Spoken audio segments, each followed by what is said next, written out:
لا تطرونی کما اطرت النصارى ابن مریم انما انا عبد فقولوا عبد اللہ ورسولہ۔ کتنی واضح حدیث ہے، کتنی صاف و شفاف حدیث ہے، کتنے لوگ اس حدیث سے ناواقفیت کی بنا پر گمراہ ہو گئے، شبہات کا شکار ہو گئے،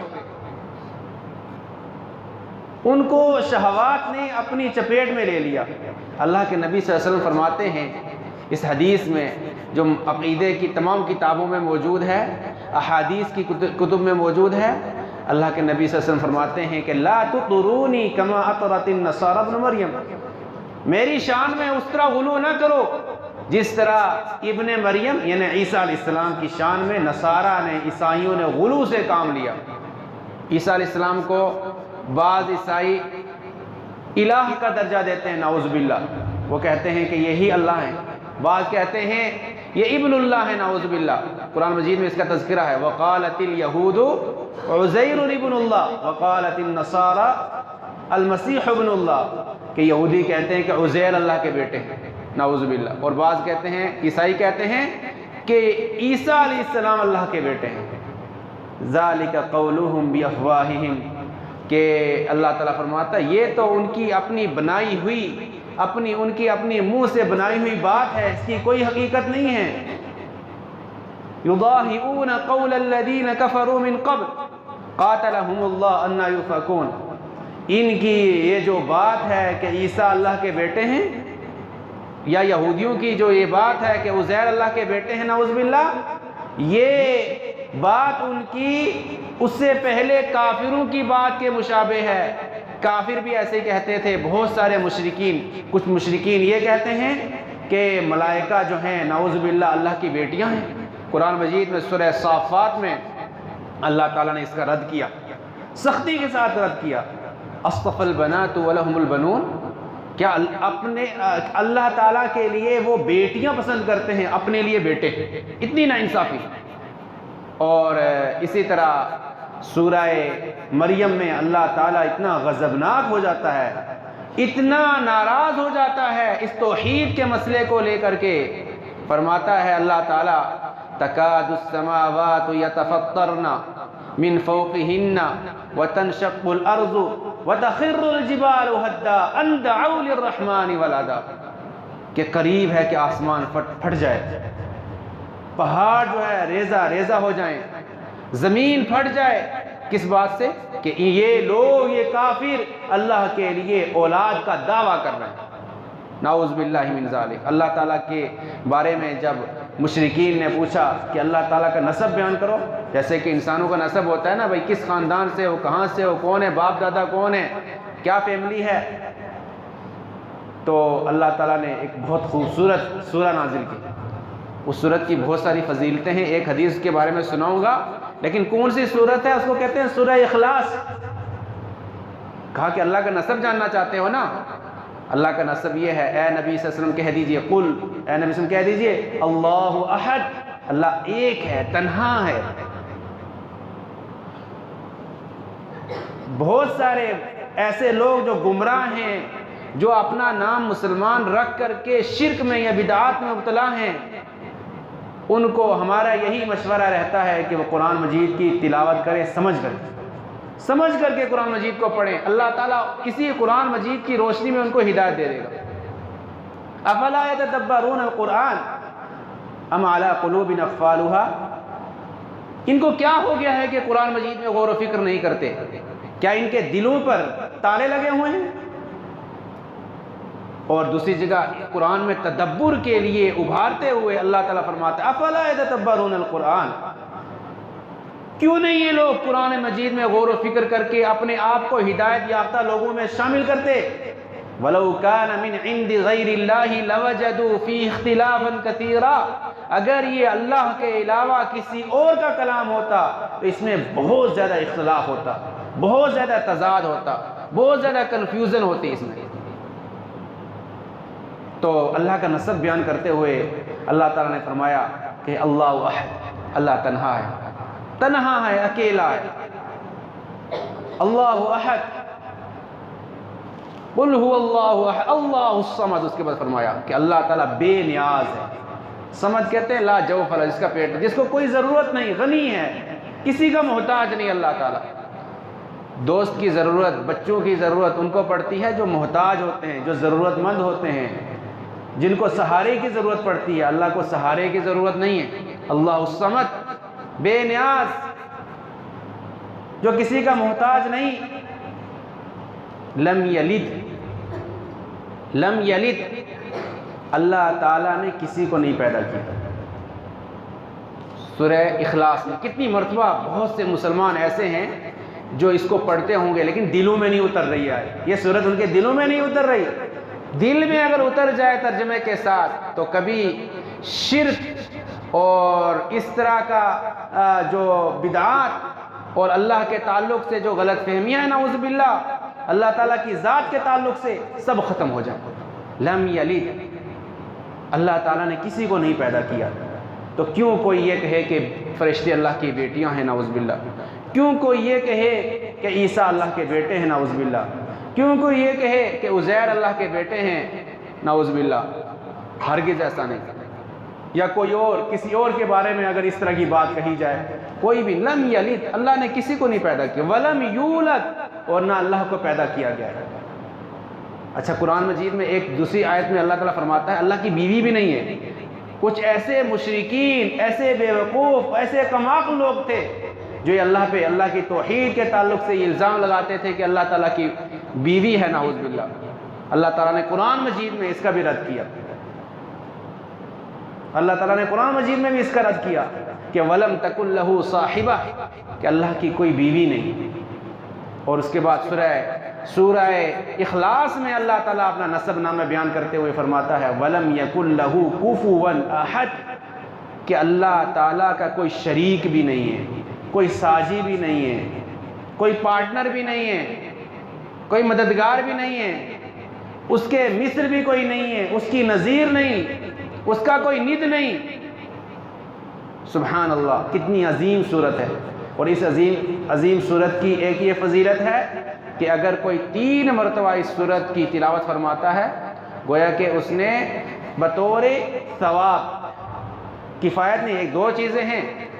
ایک یہ ہے کہ یہ گویا کہ اس نے پورے قرآن کی تلاوت کی، انہیں ثواب ملا اس کو، لیکن پورے قرآن مجید کی تلاوت کرنا، سورہ اخلاص کی 3 مرتبہ تلاوت کرنا پورے قرآن مجید کی تلاوت کرنے کے برابر نہیں ہے، لیکن صرف ثواب میں برابر ہے۔ اب یہ نہیں کوئی غلط فہمی کا شکار ہو جائے کہ نہیں میں قرآن نہیں پڑھتا، صرف سورہ اخلاص یاد کر لے، 3 مرتبہ پڑھ کے سوچے میں نے ہر دن جو ہے قرآن ختم کر دیا، یا ہر نماز میں یا ہر وقت قرآن ختم کرتا رہے۔ نہیں، ثواب میں اس کو مل جائے گا اتنا ثواب، لیکن قرآن مجید کا جو بدل ہے وہ نہیں ہو سکتا۔ اور سورہ اخلاص کی جو یہ فضیلت ہے، یہ اس وجہ سے کہ قرآن مجید کا اس کو ثلث کہا جاتا ہے، ثلث سے قرآن مجید کہا جاتا ہے، 1/3 1/3 قرآن مجید کے برابر جو ہے 1 مرتبہ پڑھنے کا ثواب ہے۔ اس وجہ سے کیونکہ قرآن مجید میں اللہ تعالیٰ نے خصوصاً جو بنیادی طور پر 3 مضامین بیان کیے ہیں، ان میں ایک جو سب سے اہم موضوع ہے وہ ہے توحید کا موضوع، اور یہ صورت جو ہے توحید کے موضوع پر سب سے جامع صورت ہے۔ اور دوسرا جو موضوع ہے قرآن مجید میں وہ احکام ہے، لوگوں کے معاملات بیان کرنے کا۔ تیسرا موضوع ہے وہ قصص ہے کہ انبیاء کرام کے قصے، کہانیاں، ان کے واقعات، ان کی قوموں پر جو اللہ کا عذاب آیا، یا ان انبیاء کرام کی قوموں پر جو اللہ تعالیٰ کی نعمتیں تھیں، ان کا تذکرہ۔ تو سورہ اخلاص کی یہ فضیلت ہے کہ اگر آپ کو جنت میں قصر چاہیے، محل چاہیے، کسی کو بھی، انہیں اتنی بڑی فضیلت آپ سن کر کے حیرت کریں گے کہ کتنی آسان چیز ہے اور کتنا بڑا ثواب ہے اس پر۔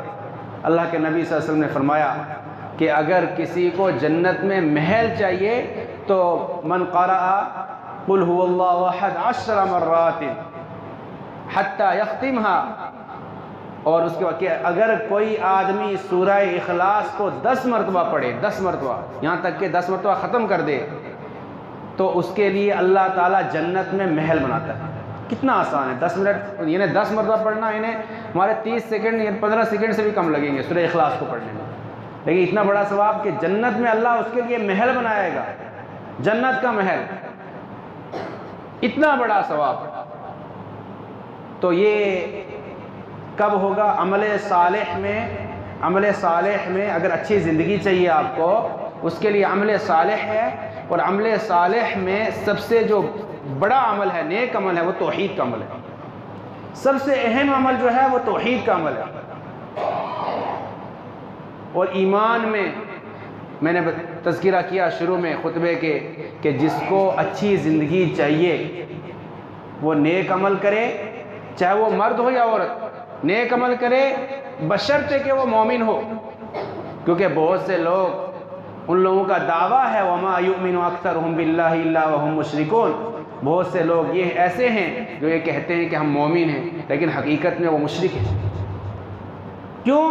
کیونکہ اللہ کو وہ خالق، مالک، رازق تو مانتے ہیں، لیکن اللہ کے علاوہ دوسروں کو اللہ کا ساجد ٹھہراتے ہیں، اللہ کا شریک ٹھہراتے ہیں، اللہ کی عبادت میں شرک کرتے ہیں۔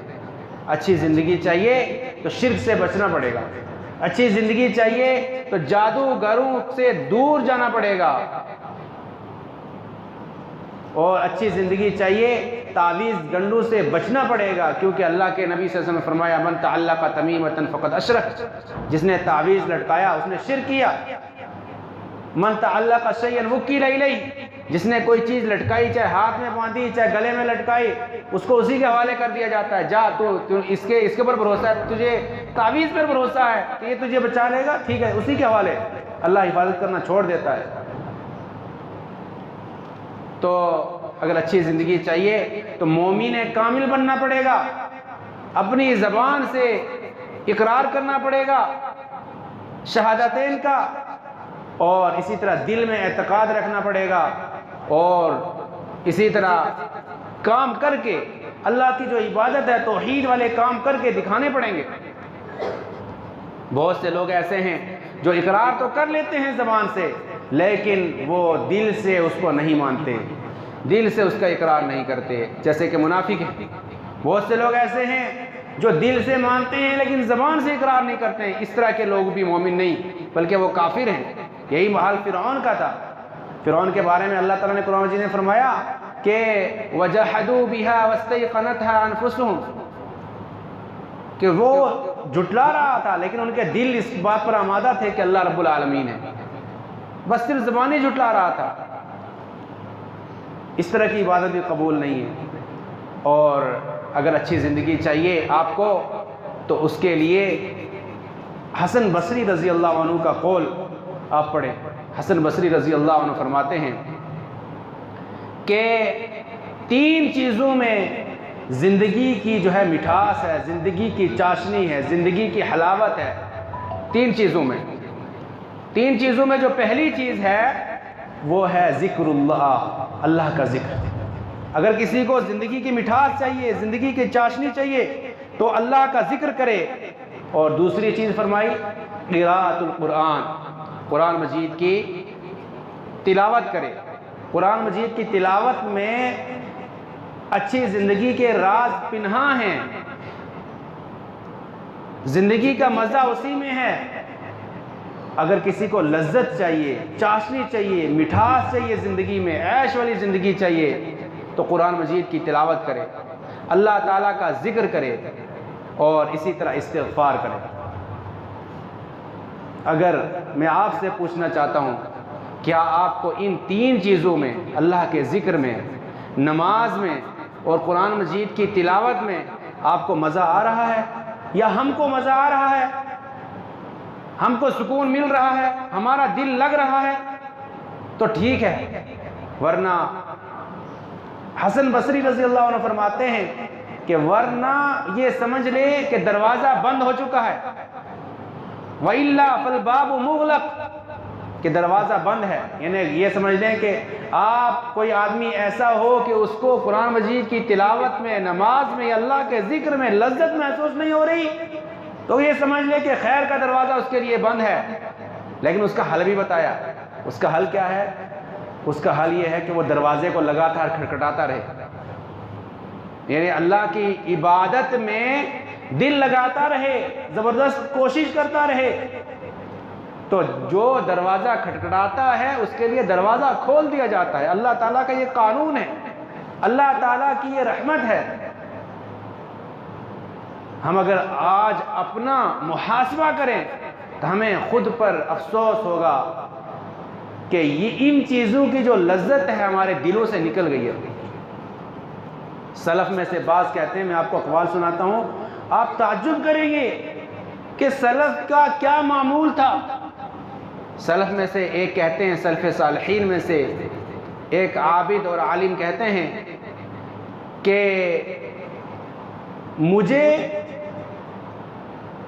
میں رات بھر قیام اللیل میں مصروف رہتا ہوں، مجھے جو تکلیف دیتی ہے وہ طلوع فجر، یعنی جو فجر کا وقت ہو جاتا ہے، اذان فجر کا، وہ چیز مجھے تکلیف دیتی ہے۔ کیا مطلب؟ یعنی مجھے اتنا مزہ آتا ہے رات کی عبادت میں کہ جب فجر کی اذان کا وقت ہو جاتا ہے تو مجھے بہت تکلیف ہوتی ہے، تھوڑا اور وقت مل جاتا میں اللہ کی عبادت کر لیتا۔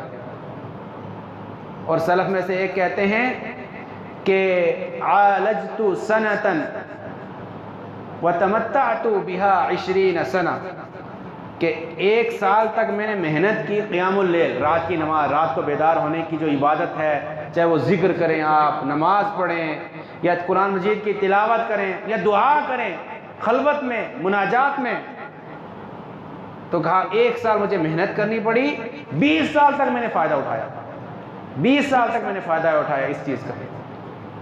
اللہ اکبر، کتنی عظیم عبادت ہے، کیونکہ اللہ کے نبی صلی اللہ علیہ وسلم نے فرمایا کہ افضل الصلاة بعد الفریضہ صلاۃ اللیل، کہ فرض نمازوں کے بعد سب سے افضل جو نماز ہے وہ رات کی نماز ہے، سب سے افضل جو نماز ہے وہ رات کی نماز ہے۔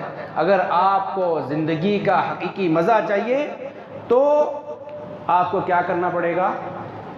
آپ کو رات کو اٹھ کر کے نماز پڑھنی پڑے گی، دعائیں کرنی پڑیں گی، رات میں ایک خاص وقت رکھنا پڑے گا، ایک خاص روٹین بنانی پڑے گی رات کو، کہ اس وقت اٹھ کر کے اکیلے میں، تنہائی میں اللہ کو یاد کریں، اللہ کو اپنے دکھڑے سنائیں، اپنی باتیں منوائیں، اللہ تعالیٰ کا ذکر کریں، قرآن مجید کی تلاوت کریں، لمبی لمبی نمازیں پڑھیں۔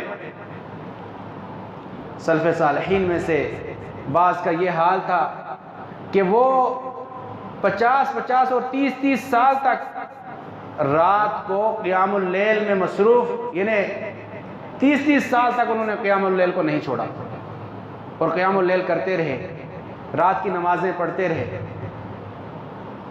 اتنی بڑی نعمت۔ اور میں نے ایک حدیث پڑھی تھی آپ کے سامنے شروع میں کہ اگر آپ کو اچھی زندگی چاہیے، آپ کو عیش والی زندگی چاہیے جو حقیقی عیش ہوتی ہے، جو اللہ کو پسند بھی ہے، تو اس کے لیے آپ کو جب نعمت ملے تو اس پہ شکر ادا کرنا چاہیے۔ سب سے بڑی پریشانی ہماری یہ ہے کہ جب نعمت ملتی ہے ہم کو تو ہم عیش میں مبتلا ہو جاتے ہیں، گناہوں میں مبتلا ہو جاتے ہیں، اللہ تعالیٰ کی نافرمانی میں لگ جاتے ہیں، اور اگر پریشانی آئے تو ہم بے صبرے ہو جاتے ہیں، آہو بکا کرتے ہیں، نوحہ کرتے ہیں۔ کتنے لوگ ہیں ہمارے مسلمانوں میں ایسے جو بے صبری سے اپنے آپ کو جو ہے بے حال کر لیتے ہیں۔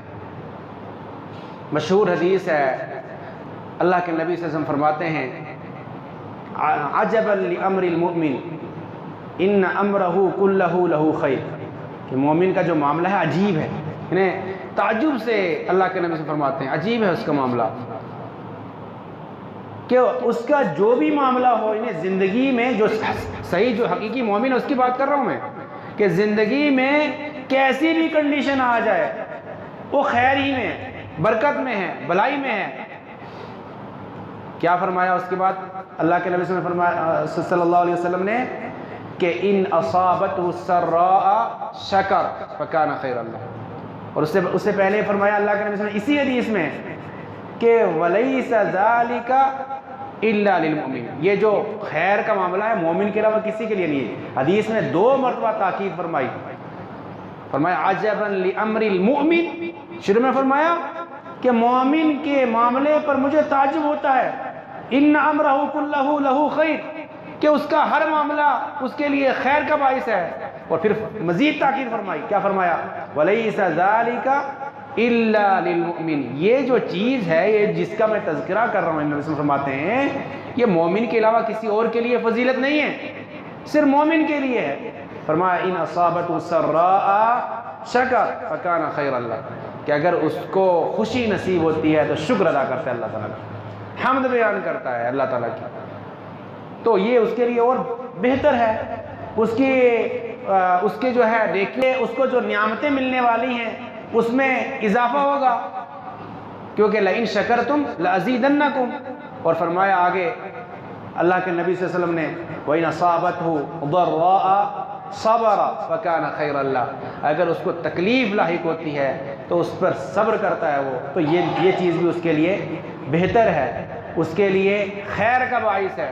تو میں آپ کو ایک چیز انہیں بطور افسوس بتانا چاہتا ہوں کہ ہمارا یہ معاملہ ہے کہ مسلمانوں میں اگر کوئی آدمی کسی پریشانی میں ہو جائے تو وہ اللہ کی عبادت سے غافل ہو جاتا ہے، نمازیں چھوڑ دیتا ہے۔ مان لیں ہسپتال میں کوئی چلا گیا بیمار ہے تو بیمار تو نمازیں چھوڑتا ہی ہے، وہ سوچتا ہے مجھے چھوٹ مل گئی نعوذ باللہ، حالانکہ وہ وقت زیادہ اللہ کی عبادت کرنے کا ہوتا ہے۔ ہاسپٹل میں چلا گیا یا کوئی پریشانی ہو گئی یا لا قدر اللہ کسی کے گھر میں کچھ وفات ہو گئی تو گھر والے پورے جو ہے وہ اللہ سے غافل ہو جاتے ہیں اور بے صبری کی انتہا ہو جاتی ہے، سروں سے چادریں اتار کر نوحہ کرنا، اونچی آواز سے رو رو کر کے میت کی خوبیاں بیان کرنا، یہ معمول بن جاتا ہے،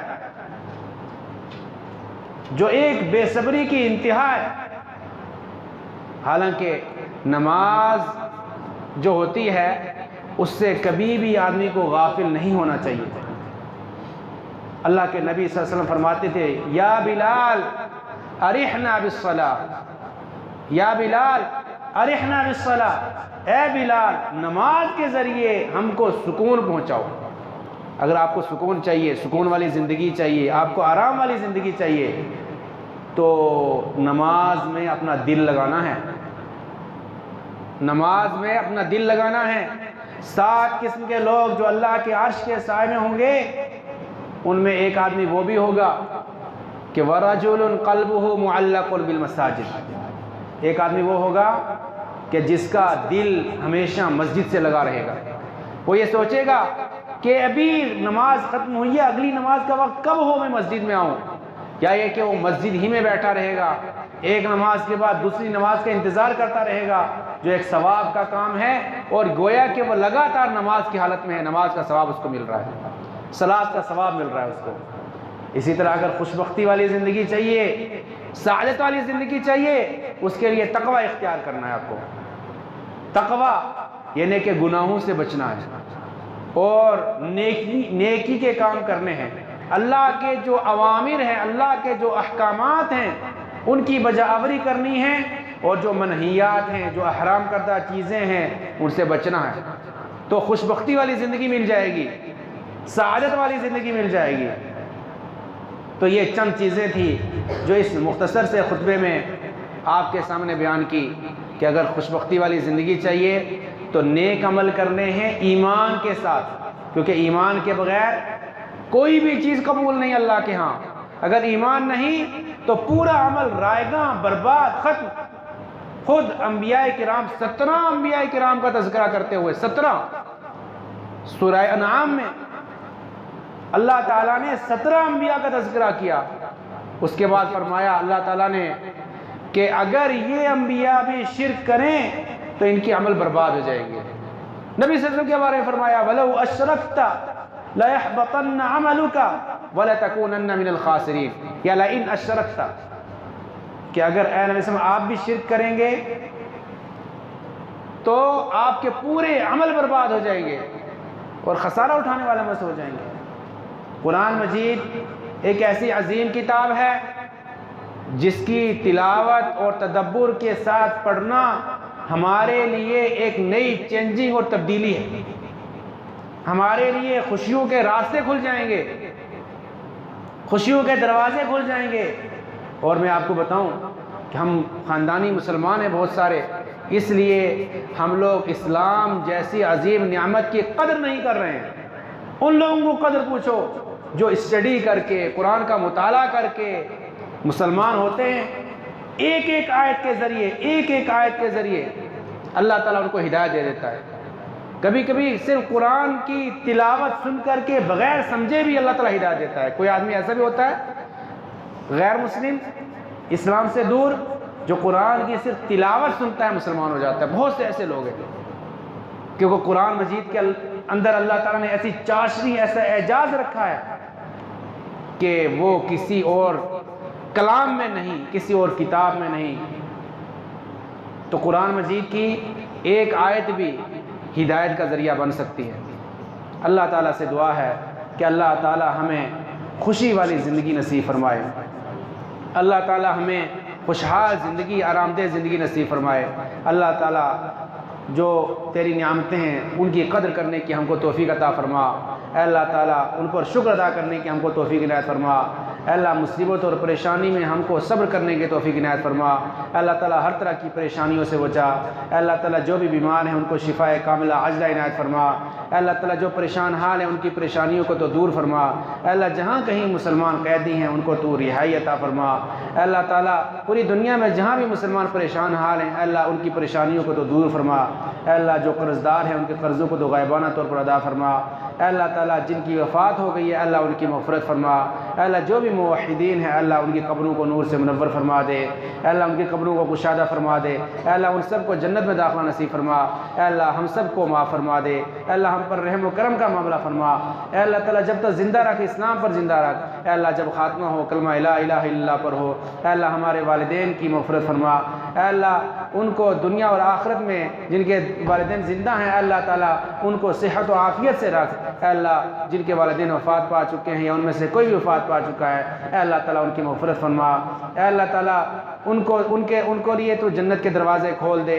اے اللہ تعالیٰ تمام مسلمانوں کو ہدایت نصیب فرما۔ اے اللہ ان کو دین اسلام کی صحیح سمجھ عطا فرما۔